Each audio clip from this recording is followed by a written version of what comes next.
वो घड़ी जिसका हमें, आपको और कांग्रेस के टिकटार्थियों को इंतजार था, वो अब तक नहीं आई है। नमस्कार, मैं नेहा धीमान और फर्स्ट वर्डिक मीडिया की ओर से आज की इस सियासी चर्चा में आप सभी का स्वागत है। दर्शकों, रोजाना चुनाव से जुड़ी छोटी बड़ी खबरें इस बुलेटिन के माध्यम से हम आपके लिए लेकर आते हैं और आज भी हिमाचल प्रदेश की सियासत में जो बड़ी बड़ी अपडेट रही वो आप सभी के साथ साझा करेंगे। देखिए, आज कांग्रेस के लिए बेहद महत्वपूर्ण दिन था चुनावी लिहाज से, क्योंकि आज central election committee of Congress की एक महत्वपूर्ण बैठक थी जिसमें टिकटों पर चर्चा होनी थी। टिकटों पर क्या चर्चा हुई है, किसके नामों पर सहमति बनी है और किन के नामों पर अभी तक पेच अटका हुआ है, वो पूरी जानकारी आपके साथ साझा करेंगे। इलेक्शन कमीशन के तहत आज एक कंप्लेंट फाइल की गई है। कंगना रनौत के खिलाफ ये कंप्लेंट हुई है। इस पर क्या एक्शंस हो सकते हैं, क्या कंप्लेंट है, वो भी आपसे साझा करेंगे। वार पलटवार का दौर जारी है, मुख्यमंत्री पर आरोप लगाने का दौर भी जारी है। दोनों तरफ से वैसे आरोपों का दौर जारी है। इधर कांग्रेस भाजपा नेताओं पर आरोप लगा रही है, वैसे ही भाजपा भी लगातार सरकार पर आरोप लगा रही है। तो आज क्या नए आरोप निकलकर सामने आए हैं वो भी आपके साथ साझा करेंगे। देखिए, हिमाचल प्रदेश की राजनीति इंटरेस्टिंग जरूर होती जा रही है, लेकिन कांग्रेस जिस तरह से टिकटों में देरी करते जा रही है तो कहीं ना कहीं ये कुछ हद तक बोरिंग भी अब हो रही है, क्योंकि प्रचार जो है वो एक तरफा बिल्कुल नजर आ रहा है। भारतीय जनता पार्टी के प्रत्याशी जो है मैदान में है, लेकिन कांग्रेस का अब तक कई मैराथन बैठकों के बाद भी प्रत्याशी फाइनल नहीं हो पाए हैं। अब तक प्रत्याशियों पर ही कांग्रेस की सुई जो है अटकी हुई है और लग रहा है मानो प्रत्याशी जो है वो कांग्रेस को मिलना मुश्किल हो गए हैं। नाम फाइनल होते हैं, फिर उसके बाद उन पर चर्चा होती है तो कहीं ना कहीं चर्चा में पेच अटक जाता है, फिर नाम बदल जाता है। इस तरह की घटनाएं जो हैं वो कांग्रेस के साथ पिछले लंबे समय से घट रही हैं। और आज की अगर सीईसी की बैठक करें तो जो बैठक हुई है उसके बाद जो खबरें निकल कर सामने आई वो कुछ इस तरह से हैं कि कांग्रेस जो लोकसभा की सीटें हैं उनमें से 50% of tickets will be declared by the Congress party पहले, और उसके बाद जो है 50% को डिक्लेयर किया जाएगा। अब ये बाद वाली 50% कब आएगी, that is also a question mark. अभी जो डिक्लेयर की जानी है वो बताया जा रहा है कि मंडी से विक्रमादित्य सिंह, जो पिछले लंबे समय से क्लियर ही कहा जा रहा है कि विक्रमादित्य सिंह ही मैदान में होंगे। और दूसरा नाम जो अभी कुछ ही दिनों पहले रिसेंटली ही चर्चा में आया है वो नाम है विनोद सुल्तानपुरी का। तो आज भी जो चर्चा निकलकर सामने आई वो इसी तरह से थी कि मंडी से विक्रमादित्य सिंह को मैदान में उतारा जाएगा। कांग्रेस के जो प्रभारी है हिमाचल प्रदेश के राजीव शुक्ला, उन्होंने भी जब वो बैठक से बाहर आए तो यही बात कही। प्रतिभा सिंह भी इसी बात पर उन्होंने अग्री किया कि सहमति जो है वो विक्रमादित्य सिंह के नाम पर बन गई है।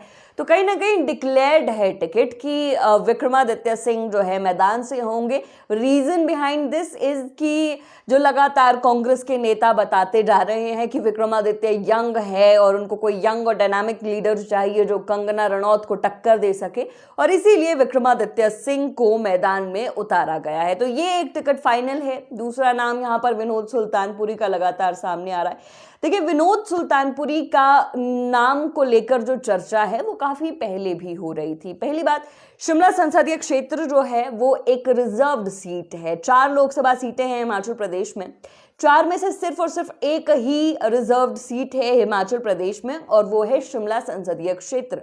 विनोद सुल्तानपुरी सोलन जिले के कुमारहट्टी के सुल्तानपुर से आते हैं और विनोद सुल्तानपुरी पूर्व में हिमाचल प्रदेश के 6 बार सांसद रहे। हिमाचल प्रदेश की शिमला संसदीय क्षेत्र से सांसद जो रहे हैं केडी सुल्तानपुरी के बेटे हैं। इससे पहले विनोद सुल्तानपुरी 2 विधानसभा इलेक्शन लड़े थे, लेकिन 2 विधानसभा इलेक्शन वो हार गए थे। उसके बाद ये वाला जो 2022 वाला जो विधानसभा इलेक्शन है वो विनोद सुल्तानपुरी ने लड़ा और जीता। मंत्री को हराकर विधानसभा पहुंचे हैं। जो सिटिंग मंत्री थे उस वक्त सरकार के, डॉक्टर राजीव सैजल, उनको हराया है विनोद सुल्तानपुरी ने। और क्योंकि ही हैज अ बैकग्राउंड जहां पर उनके पिता जो हैं वो 6 बार सांसद रहे हैं, तो कांग्रेस कहीं ना कहीं उनमें कई होप्स तलाश रही है कि क्योंकि सुल्तानपुरी एक बहुत बड़ा नाम थे शिमला संसदीय क्षेत्र में कई बार वो यहाँ से चुनाव जीते हैं, तो वही रिफ्लेक्शन जो है कहीं ना कहीं उनके बेटे में तलाशने की कोशिश की जा रही है। और क्योंकि रिजर्व्ड यहाँ पर सीट है और जनसंख्या भी जो है एससी की यहाँ पर ज्यादा है, तो एससी वोटों पर फोकस जो है यहाँ पर कहीं ना कहीं कांग्रेस दिखाना चाहती है शिमला संसदीय क्षेत्र में, और इसी के लिए विनोद सुल्तानपुरी पर यहाँ पर दांव खेला जा रहा है। खेल सकती है कांग्रेस, जो कि लगभग तय हो गया है। अब ये 2 सीटें कहीं ना कहीं फाइनल हो गई है, पहले से ही फाइनल थी। इसमें सीईसी की बैठक से कुछ नया आज निकलकर जो है अभी तक तो सामने नहीं आया है, इसके बाद आएगा, इस लाइव के बाद तो वो अलग बात है, लेकिन अभी तक कुछ नया जो है सामने नहीं आया। अब बाकी की जो 2 सीटें हैं, देखिए नया अगर मैं कहूं तो नया ये होगा कि सतपाल रायजादा की सीट जो हमीरपुर संसदीय क्षेत्र है, वहां से सतपाल रायजादा का नाम भी लगभग तय माना जा रहा था, लेकिन आज बताया जा रहा है कि इसमें भी पेच अटका हुआ है। अब ये क्या पेच है ये कुछ समय में क्लियर हो पाएगा, लेकिन सतपाल रायजादा की जो सीट है उसको अभी हरी झंडी नहीं मिली है उनकी टिकट को, और इसमें कुछ पेच अटका हुआ बताया जा रहा है। लेकिन ऑलमोस्ट जो है क्लियर है कि सतपाल रायजादा ही हमीरपुर संसदीय क्षेत्र से मैदान में होंगे, लेकिन टिकट क्यों अभी पार्टी डिक्लेयर नहीं करना चाहती है ये सोचने का विषय है। इसके अलावा कांगड़ा की अगर हम बात करें तो कांगड़ा से देखिए कई नाम सामने निकल कर आ रहे हैं। कांगड़ा एक ऐसी सीट बनी हुई है कांग्रेस पार्टी के लिए इस वक्त जहां पर सबसे ज्यादा डिस्कशन जो है हो रही है यहां पर टिकट को लेकर के किसका नाम जो है डिक्लेयर किया जाए।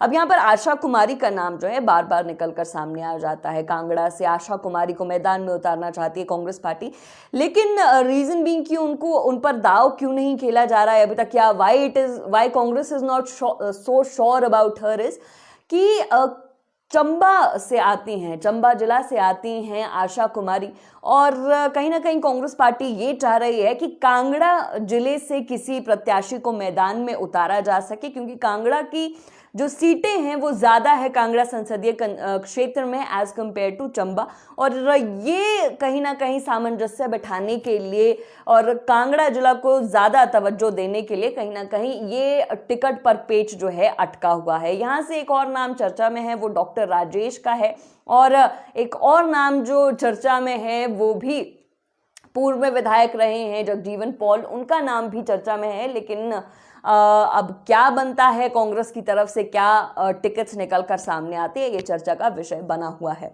अभी विधानसभा टिकट्स को लेकर कुछ भी डिक्लेयर जो है, विधानसभा में जो उपचुनाव है, जो सीईसी की बैठक हुई है उसके बाद जब नेता बाहर आए हैं तो उन्होंने विधानसभा उपचुनाव की टिकटों को लेकर कुछ भी स्पष्ट नहीं किया है।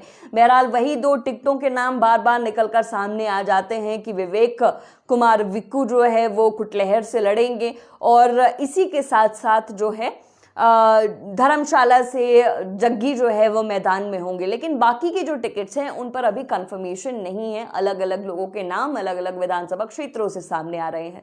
एक चर्चा जो सूत्रों के हवाले से जो लगातार खबर सामने आ रही है वो ये है कि गगरेट विधानसभा क्षेत्र से आस्था अग्निहोत्री जो कि उप मुख्यमंत्री मुकेश अग्निहोत्री की बेटी हैं, उनको मैदान में उतारा जा सकता है। देखिए आस्था जो है कहीं ना कहीं इज अ गुड कॉल माना जा रहा है इस वक्त कांग्रेस के लिए उनको, क्योंकि उप मुख्यमंत्री का इन्फ्लुएंस जो है वो ऊना पूरे जिले में काफी ज्यादा है, और कहीं ना कहीं गगरेट विधानसभा क्षेत्र की अगर हम बात करते हैं तो चैतन्य शर्मा अगर 2022 की हम बात करते हैं तो was a very strong candidate, और उन्होंने रिकॉर्ड मार्जिन से जो है वहां पर जीत दर्ज की थी। अब वो भारतीय जनता पार्टी में आ गए हैं, समीकरण बदल गए हैं, लेकिन उनके जो चुनाव लड़ने के टैक्टिक्स हैं वो बिल्कुल अलग है, अलग तरह की राजनीति करते हैं चैतन्य शर्मा।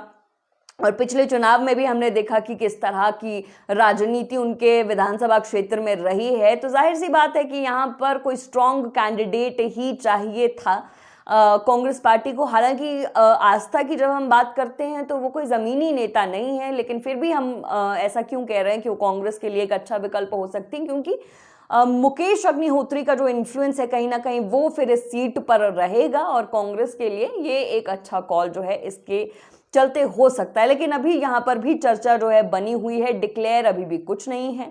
वहीं मारकंडा का नाम सामने आ रहा है लाहौल स्पीति से लगातार, लेकिन पार्टी जो है किसी बाहरी को टिकट देती है या नहीं देती है इस पर भी अभी जो है चिंतन मंथन हो रहा है। एक नया नाम सामने आया है, सुजानपुर से कुलदीप पठानिया का नाम जो है चर्चा में इस वक्त बना हुआ है, लेकिन स्पष्ट जो है अभी कुछ नहीं हुआ है। सीईसी की आज बैठक हुई है और उम्मीद है कि जल्द ही सारे नाम जो है कांग्रेस पार्टी डिक्लेयर कर देती है। अभी ये कांग्रेस का जो डिले है, अब इससे कांग्रेस को लाभ हो रहा है या हानि हो रही है, इस पर अगर एनालिसिस किया जाए, इसके बारे में समझने की कोशिश की जाए तो देखिए अंतिम चरण में जो है वो हिमाचल प्रदेश में चुनाव होने हैं। भले ही अभी कांग्रेस का प्रचार जो है वो दिख नहीं रहा है उस लिहाज से ग्राउंड में, लेकिन कांग्रेस के पास अगर देखा जाए तो 1 जून को मतदान हिमाचल प्रदेश में होना है। तो कांग्रेस अभी पूरा अपना समय लेना चाहती है, जल्दबाजी में कोई भी फैसला नहीं लेना चाहती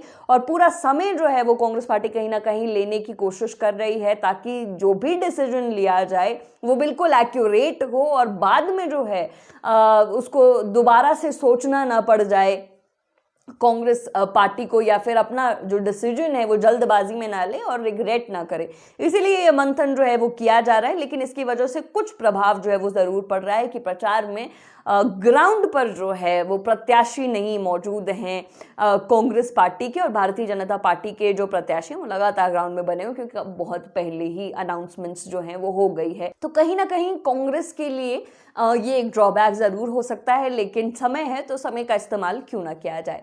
चले ये तो कांग्रेस की सीईसी की बैठक से जो खबरें निकलकर सामने आई। अब बात करते हैं आज के अगले विषय पर। सुधीर शर्मा ने फिर से आरोप लगाए हैं मुख्यमंत्री सुखविंदर सिंह सुक्खू पर, और इसी के साथ साथ जो एफआईआर की गई थी आशीष शर्मा निर्दलीय विधायक जो हैं, और इसी के साथ चैतन्य शर्मा के पिता राकेश शर्मा पर जो एफआईआर की गई थी, उस एफआईआर को लेकर भी आज सुधीर शर्मा ने कई सवाल उठाए हैं। उन्होंने पूछा कि ये जो एफआईआर की गई है, उन्होंने एफआईआर की कॉपी जो है वो सामने रखी और उसके बाद उन्होंने कहा कि इस एफआईआर की कॉपी में अगर देखा जाए तो जो आशीष शर्मा की एज है वो 30 साल लिखी है। राकेश शर्मा जो कि चैतन्य शर्मा के पिता है, रिटायर्ड आईएएस है, उनकी एज भी 30 साल लिखी है। और संजय अवस्थी जो कि शिकायत करता है और सीपीएस है, उनका जो धर्म लिखा है वो ज्यू लिखा है, उनका धर्म यहूदी लिखा है। और उनका कहना है कि एसपी शिमला ने ये एफआईआर जो है वो दर्ज की है और इस तरह से सारी रॉन्ग इन्फॉर्मेशन इसमें जो है वो लिखी गई है, फर्जी उन्होंने इस एफआईआर को बताया सुधीर शर्मा ने। इसी के साथ साथ उन्होंने मुख्यमंत्री से सवाल भी किए हैं कि आप रह रहे हैं हमीरपुर में रेस्ट हाउस में, लेकिन आप जो है क्यों नहीं जा रहे हैं राजेंद्र राणा और लखनपाल की कॉन्स्टिट्यूएंसी में आप क्यों नहीं जा रहे, वहां पे जनता से आप क्यों नहीं मिल रहे। आप इसलिए नहीं जा पा रहे क्योंकि वहां पर आपने कई संस्थान जो है वो डीनोटिफाई किए थे। अब इसी के साथ साथ देखिए यहाँ पर ये जो है आरोप लगाए गए हैं सुधीर शर्मा द्वारा, और वो लगातार जो है आरोपों पर आरोप लगाते जा रहे हैं मुख्यमंत्री पर भी, और ये आरोपों का जो सिलसिला है वो लगातार जारी रहेगा। हालांकि एसपी शिमला की तरफ से भी इसको लेकर, ये जो एफआईआर है उसको लेकर उन्होंने कहा है कि ये फर्जी एफआईआर है और ये जो कॉपी उन्होंने शेयर की है ये फेक है, ये असली एफआईआर नहीं है, ये उनके द्वारा कहा गया है। इसके अलावा मुख्यमंत्री के खिलाफ भी चुनाव आयोग में शिकायत की गई है। मुख्यमंत्री के खिलाफ भारतीय जनता पार्टी के नेताओं ने शिकायत की है कि मुख्यमंत्री आचार संहिता के दौरान रेस्ट हाउस में रहकर, हमीरपुर में रुके हुए थे मुख्यमंत्री, रेस्ट हाउस से प्रचार कर रहे हैं मुख्यमंत्री। इसके चलते आरोप जो हैं वो यहाँ पर सीएम पर लगाए गए हैं। एक और चुनाव आयोग में आज कंप्लेंट गई है, और वो कंप्लेंट गई है none other than Kangana Ranaut के खिलाफ। और क्यों ये कंप्लेंट गई है वो भी आपको बता दे। देखिए पिछले कुछ दिनों से, जिस 11 अप्रैल की जब हम बात करते हैं, तो मनाली में कंगना रणौत मौजूद थी। मनाली में जो उनकी जनसभा थी उसमें जब वो भाषण डिलीवर अपना कर रही थी तो उस दौरान कई बातें कंगना ने कह दी थी जो कि पहले भी आपसे साझा कर चुके हैं। विक्रमादित्य सिंह को उन्होंने पप्पू कहा। इसी के साथ साथ उन्होंने कहा कि इस तरह के राजा बेटे मुझे बहुत मिले हैं जो कि शराब के नशे में धुत रहते हैं।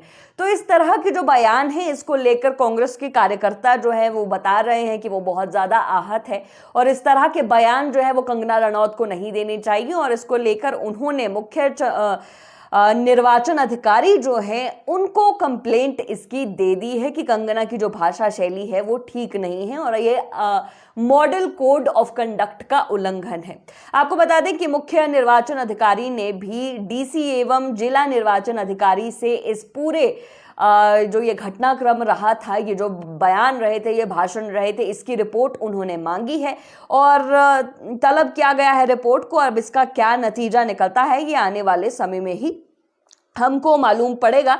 लेकिन ये असभ्य भाषा को लेकर जो है यहाँ पर चुनाव आयोग में रिपोर्ट जो है वो, माफ कीजिएगा, कंप्लेंट जो है वो दे दी गई है। अब ये जो भाषा शैली का यहाँ पर प्रयोग किया गया, इस पर सीपीएस संजय अवस्थी का भी आज बयान निकलकर सामने आया है कंगना रनौत को लेकर। कंगना रनौत के बारे में सीपीएस संजय अवस्थी ने कहा है कि जिस तरह की भाषा का वो इस्तेमाल कर रही हैं वो ठीक नहीं है। इसी के साथ साथ संजय अवस्थी ने कहा कि कंगना जो है वो पहली बार बिना स्क्रिप्ट के डायलॉग डिलीवरी कर रही हैं और रियल और रील लाइफ में जो अंतर होता है वो पहली बार कंगना रनौत को पता चल रहा है, मालूम हो रहा है और इसीलिए उनसे इस तरह की गलती हो रही है। एक बहुत अच्छी बात जो कहीं ना कहीं संजय अवस्थी ने आज जो कही है, जो मैं समझती हूँ कि काफ़ी एक अच्छी बात है और नेताओं को ये अपनी जीवन में, अपने राजनीतिक करियर में अमल में ज़रूर लाना चाहिए। उन्होंने कहा कि राजनीति में मुद्दों पर जो है लड़ाई होनी चाहिए, राजनीति में मुद्दों को लेकर मतभेद होने चाहिए, व्यक्ति को लेकर मतभेद जो है वो नहीं होने चाहिए। मुद्दों का विरोध राजनीति में होता है, व्यक्ति का विरोध नहीं होता। ये बात जो है, ये बयान आज संजय अवस्थी की तरफ से आया है। उन्होंने ये कंगना पर प्रहार किया है। हालांकि अब इसका असर होता है या नहीं होता है ये तो हमें समय ही बताएगा। खैर, आज भी प्रचार पर निकली थी कंगना रनौत। आज वो जोगिंदर नगर विधानसभा क्षेत्र में पहुंची थी जहां पर उन्होंने प्रचार किया और आज भी कई बड़ी बातें उन्होंने की है। कई बार उन्होंने कांग्रेस की सरकार पर किए हैं। जो आज के वार थे उसमें मुख्य जो रहा वो हिमाचल प्रदेश में आपदा को लेकर। देखिए, कंगना से लगातार सवाल किए जा रहे हैं, उनसे पूछा जा रहा है कि आपने आपदा में, आप खुद को मनाली की बताती हैं, मनाली में इतनी आपदा आई, आपने क्या मदद की, क्या आप लोगों से मिली, क्या आप लोगों के पास गई? आपदा को लेकर लगातार सवाल कंगना से किए जा रहे हैं। तो आज काउंटर क्वेश्चन जो है वो कंगना की तरफ से आपदा को लेकर किया गया। उन्होंने कहा कि लगातार कांग्रेस सरकार जो है हिमाचल में रोना रोती रही और ये कहती रही कि पैसे जो है केंद्र सरकार द्वारा नहीं दिए जा रहे, जबकि कंगना ने कहा कि केंद्र सरकार द्वारा 1800 करोड़ रुपए हिमाचल प्रदेश को दिए गए थे, लेकिन वो हड़प गई कांग्रेस की सरकार और इनके पेट जो है नहीं भरते हैं, इनके पेट भर ही नहीं सकते हैं। इस तरह की बातें आज कंगना ने कही। साथ ही मुख्यमंत्री को उन्होंने हिंदू विरोधी बताया, महिला विरोधी बताया। अब ये हिंदू विरोधी वाला जो कंसेप्ट है ये पिछले लंबे समय से जो चला आ रहा है, जयराम ठाकुर भी लगातार कहते रहे हैं कि जो कर्नाटका में मुख्यमंत्री ने बयान दिया था कि हिंदुओं के विरोधी, उस बयान को बताते हैं, आगे मैं वो बयान भी आपको बताऊंगी कि एग्जैक्टली वो बयान क्या था, फिर आप तय करिएगा कि वो हिंदू विरोधी बयान था या नहीं था। ये जनता जो है बेहतर जानती है कि किस तरह का वो बयान था, लेकिन हिंदू विरोधी उन्होंने बताया, इस तरह की बातें उन्होंने कही। और जनता की बात जो उन्होंने कही वो ये कि 1500 रुपये महिलाओं को नहीं मिले, एम्बुलेंस जो है वो अभी तक जो हॉस्पिटल, जो मूविंग हॉस्पिटल था वो भी शुरू नहीं कर पाई है कांग्रेस पार्टी। तो इस तरह के जो बयान थे वो आज आरोप जो है वो कंगना की तरफ से लगे। अब जो ये हिंदू विरोधी वाला बयान है, देखिए हिमाचल प्रदेश की राजनीति में ये पहली बार हो रहा है कि इस तरह की चीजें डिस्कस करनी पड़ रही है कि कौन हिंदू विरोधी है या कौन हिंदुओं का मसीहा है। आज से पहले इस तरह की राजनीति जो है वो प्रदेश में नहीं होती थी। इस तरह का ध्रुवीकरण जो है हमने प्रदेश में हमको देखने को नहीं मिला था, लेकिन अब राजनीति हो रही है तो इस पर चर्चा करना भी बनता है। अब क्या बात निकल कर सामने आई, पहले उस बयान की बात करते हैं जिसको लगातार हिंदू विरोधी जो है भारतीय जनता पार्टी द्वारा बताया जा रहा है। तो मुख्यमंत्री ने कर्नाटक में जब प्रचार के लिए मुख्यमंत्री गए थे तो उन्होंने कहा था कि 97% हिंदू आबादी वाले हिमाचल प्रदेश में, जहां पर हिंदू आबादी इतनी ज्यादा है, वहां पर हिंदूवादी संगठन भारतीय जनता पार्टी को हराकर कांग्रेस पार्टी की सरकार बनाई गई है।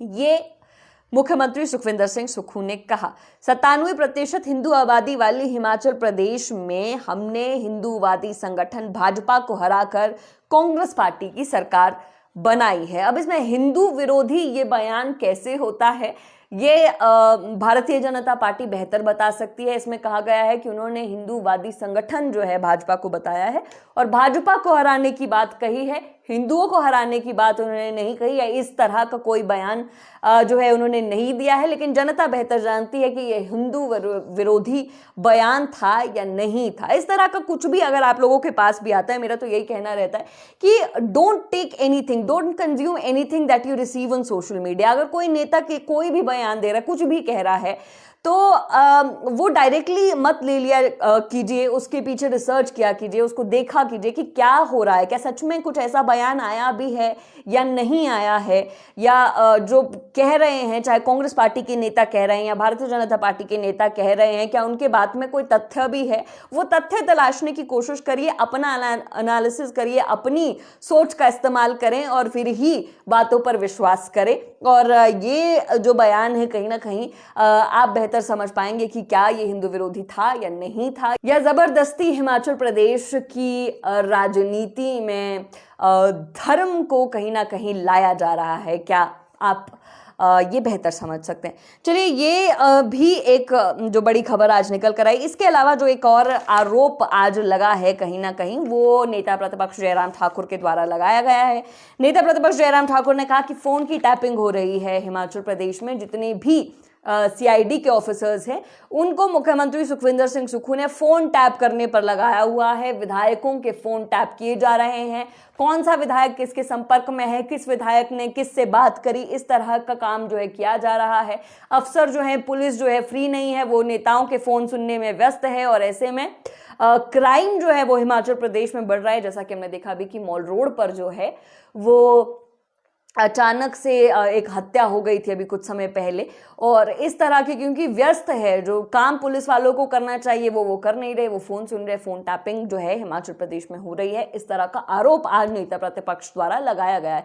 हालांकि ये आरोप जो है वो पहली बार नहीं लगा है। इससे पहले जब पूरा घटनाक्रम सियासी हिमाचल प्रदेश में हुआ था, जब विधायक जो है, जो 6 बागी विधायक है, वो हिमाचल छोड़कर बाहर चले गए थे, तब भी इस तरह के आरोप लगाए गए थे कि टैप जो है फोन किए जा रहे हैं विधायकों के सरकार द्वारा। हालांकि अगर मैं देखूं तो उस फोन टैपिंग का कोई भी फायदा नहीं हुआ, अगर किए भी जा रहे थे। हालांकि आरोप है, ऐसा कुछ प्रूफ नहीं है कि किए गए हैं या नहीं, लेकिन अगर किए भी जा रहे होंगे तो उसका कोई फायदा तो हुआ नहीं, क्योंकि इंटेलिजेंस फेलियर तो हो ही गया था हिमाचल प्रदेश में। जिस तरह से इतना बड़ा हमने एक सीन क्रिएट होते हुए हिमाचल प्रदेश में देखा, जब 6 विधायकों ने बगावत कर दी, तो वो एक बड़ा इंटेलिजेंस फेलियर था।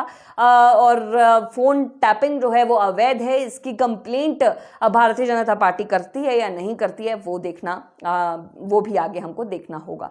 तो ये इस वक्त हिमाचल प्रदेश में जो राजनीतिक सिनेरियो बना हुआ है, चुनाव का दौर है, प्रचार जो है कहीं ना कहीं सुस्त अभी चल रहा है, लेकिन धीरे धीरे रफ्तार जो है वो हिमाचल प्रदेश में प्रचार पकड़ेगा। और जो भी अपडेट नई सियासत से जुड़ी निकलकर सामने आती रहेगी, वो आप सभी के साथ हम साझा करते रहेंगे। फिलहाल आज के इस लाइव में बस इतना ही। मैं नेहा धीमान आप सभी से इजाजत चाहूंगी। बहरहाल फर्स्ट वर्डिक्ट मीडिया पर खबरों का सिलसिला जारी है। आप देखते रहिए, सुनते रहिए फर्स्ट वर्डिक्ट मीडिया।